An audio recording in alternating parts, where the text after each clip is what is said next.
ভারতীয় ক্রীড়া অঙ্গনে লিওনেল মেসির পায়ের জাদু দেখার স্বপ্ন ভেঙে যাওয়ার ক্ষত এখনো টাটকা। সেই হতাশায় যখন ফুটবল প্রেমীদের মন ধুকছে, ঠিক তখনই সোশ্যাল মিডিয়ায় ঝড় তোলে একগুচ্ছ ছবি। মেসি যে হোটেলে ছিলেন সেখানেই হাজির হয়ে তোলা টলিউড অভিনেত্রী শুভশ্রী গাঙ্গুলির ছবি মুহূর্তে ভাইরাল হতেই শুরু হয় তীব্র বিতর্ক।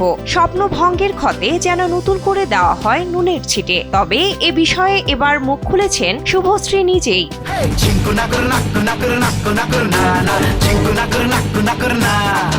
ভারতীয় গণমাধ্যম সূত্রে জানা যায়, এক ভিডিও বার্তার মাধ্যমে সমস্ত বিতর্কের জবাব দেন শুভশ্রী। পুরো ঘটনার ব্যাখ্যা দিয়ে অভিনেত্রী বলেন, গোট ইভেন্টে আমাকে আমন্ত্রণ জানানো হয়েছিল। বিনোদন জগতের প্রতিনিধি হিসেবে আমি এবং কৌশিক গঙ্গোপাধ্যায় সেখানে আমন্ত্রিত ছিলাম। আমি মাঠে বসে নিজে ওনাকে দেখতে পাচ্ছিলাম না, আমি টেন্টের মধ্যে ছিলাম। সেন্সেশন ক্লাসিক স্ট্রবেরি ও কফি ভ্যারিয়েন্টে।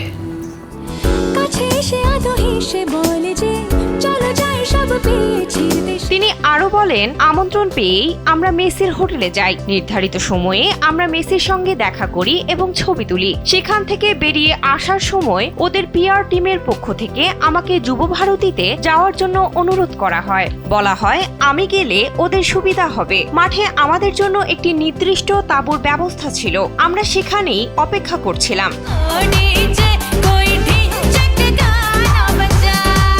শুভশ্রীর ভাষ্যমতে, যে সময়ে ছবিগুলো পোস্ট করা হয়েছে, নেটওয়ার্কের সমস্যার জন্য সেই মুহূর্তে তা পোস্ট হয়নি, কারণ ক্রীড়া অঙ্গনে জ্যামার লাগানো ছিল। মেসি ক্রীড়া অঙ্গনে ঢোকেন 11:30 নাগাদ। তাকে নিয়ে যে বিশৃঙ্খলা শুরু হয়েছিল সেটা আমি নিজের চোখে দেখেছি।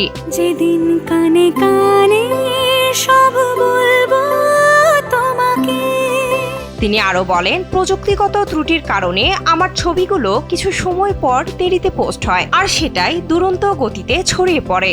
এরপরই আমাকে নিয়ে ট্রলিং শুরু হয়। আমাকে প্রোপাগান্ডা এবং অবজেক্ট বানিয়ে অকথ্য ভাষায় গালিগালাজ করা হয়েছে। কেউ কি বলতে পারবেন আমার ছবি তোলার জন্যই আপনারা মেসিকে দেখতে পাননি? আমি কি মাঠের কোথাও ছিলাম?